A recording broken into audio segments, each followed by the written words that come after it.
ಅತ್ತೆ, ನೀವು ಬನ್ನಿ ಕುತ್ಕೊಳ್ಳಿ, ನಿಮಗ್ ನಾನೇ ಕುಂಕುಮ ಕೊಡ್ತೇನೆ.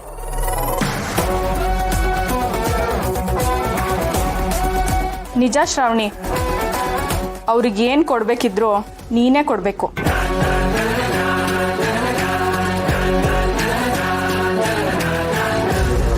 ಬನ್ನಿ ಅತ್ತೆ.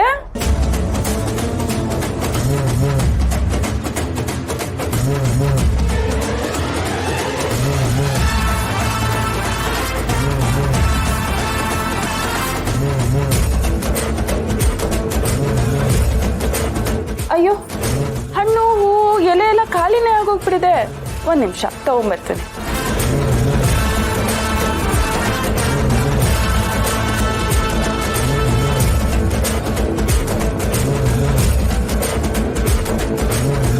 ಇವಳು ಯಾಕೆ ಹಿಂಗ್ ನಡ್ಕೋತಿದ್ದಾಳೆ?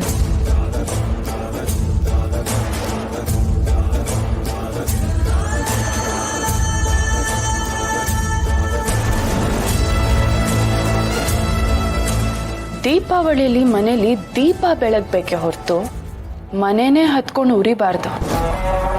ಈ ದೀಪಾವಳಿ ಒಳ್ಳೆಯವ್ರ ಪಾಲಿಗೆ ಬೆಳಕಿನ ಹಬ್ಬ, ಕೆಟ್ಟವ್ರ ಪಾಲಿಗೆ ಪಟಾಕಿ ಸದ್ದು. ತಗೊಳ್ಳಿ.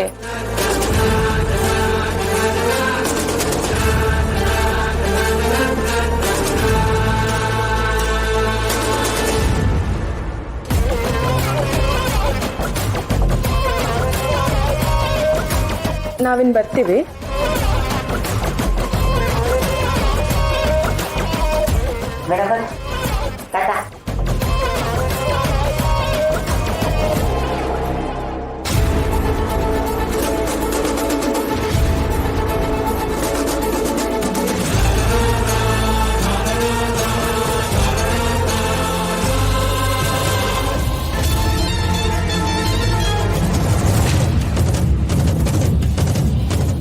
ನಡ್ಕೋತಾ ಇದ್ದೀರಾ? ಸುರೇಂದ್ರ, ನಿನ್ಗೆ ಎಷ್ಟು ಸಲ ಹೇಳಿದ್ದೀನಿ ನಂದಿನಿಗೆ ಸಂಬಂಧಪಟ್ಟ ವಿಷಯ ಈ ಮನೇಲಿ ತರಬೇಡ ಅಂತ. ನಾನು ಯಾವ ವಿಷಯನ ಮರಿಬೇಕು ಅಂತಿದ್ದೀನೋ ಅದನ್ನ ಮತ್ತೆ ಮತ್ತೆ ನನ್ನ ಕಣ್ಮುಂದೆ ತರ್ತಾ ಇದ್ದೀರಾ. ನೋಡಪ್ಪ, ಈಗ ಒಡವೆ ಕೊಡುವಂತ ಪ್ರಮೇಯ ಏನಾಗಿತ್ತು? ಅವಳಿಗೆ ಕೊಡ್ಲೇಬೇಕು ಅಂತಿತ್ತ? ಹೊಸ ಒಡವೆನ ಕೊಟ್ಕೊ ಬರೋದಲ್ವಾ? ನಂದಿನಿ ಒಡವೆನ ಯಾಕೆ ಕೊಡ್ಬೇಕಾಗಿತ್ತು? ಅಣ್ಣ, ನಿನಗೆ ತುಂಬಾ ಹರ್ಟ್ ಆಗಿದೆ ಅಂತ ನನಗೆ ಗೊತ್ತು.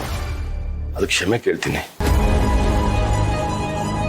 ಬಾವಾ, ನಿಮ್ಗಿಂತ ಚಿಕ್ಕವಳಾಗಿ ನಾನು ಈ ಮಾತುಗಳನ್ನ ಹೇಳ್ಬಾರ್ದು, ಆದರೂ ಹೇಳ್ತಿದ್ದೀನಿ, ದಯವಿಟ್ಟು ಕ್ಷಮಿಸಿ.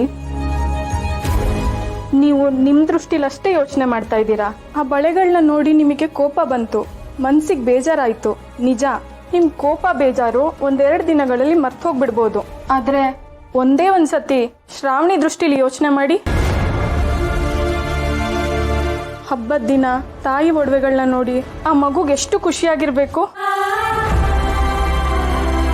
ತಾಯಿ ಮುಖನೇ ನೋಡ್ದೆ ಬೆಳೆದವಳವಳು. ಕಡೆ ಪಕ್ಷ ತಾಯಿ ಒಡವೆಗಳಾದ್ರೂ ಅವಳಿಗೆ ಸೇರ್ಬೇಕಲ್ವಾ ಬಾವ? ಅದನ್ನ ಪಡ್ಕೊಳ್ಳೋದು ಅವಳ ಹಕ್ಕಲ್ವಾ? ನಿಮಗೆ ನೋವಾಗುತ್ತೆ ಅನ್ನೋ ಕಾರಣಕ್ಕೆ ಅವಳ ಹಕ್ಕನ್ನು ಕಿತ್ಕೊಳ್ಳೋದು ತಪ್ಪಲ್ವಾ ಬಾವ? ನನ್ನ ಮಾತು ಅತಿ ಅಂತ ಅನಿಸಿರ್ಬೋದು, ಆದರೆ ಸತ್ಯ ಅಂತ ನನಗನ್ನಿಸ್ತಿದೆ. ಮತ್ತೆ ಕೇಳ್ಕೊತಿದ್ದೀನಿ, ಹಾಗೆ ಮಾಡಿದ್ದಕ್ಕೆ ನನ್ನ ಕ್ಷಮಿಸ್ಬಿಡಿ.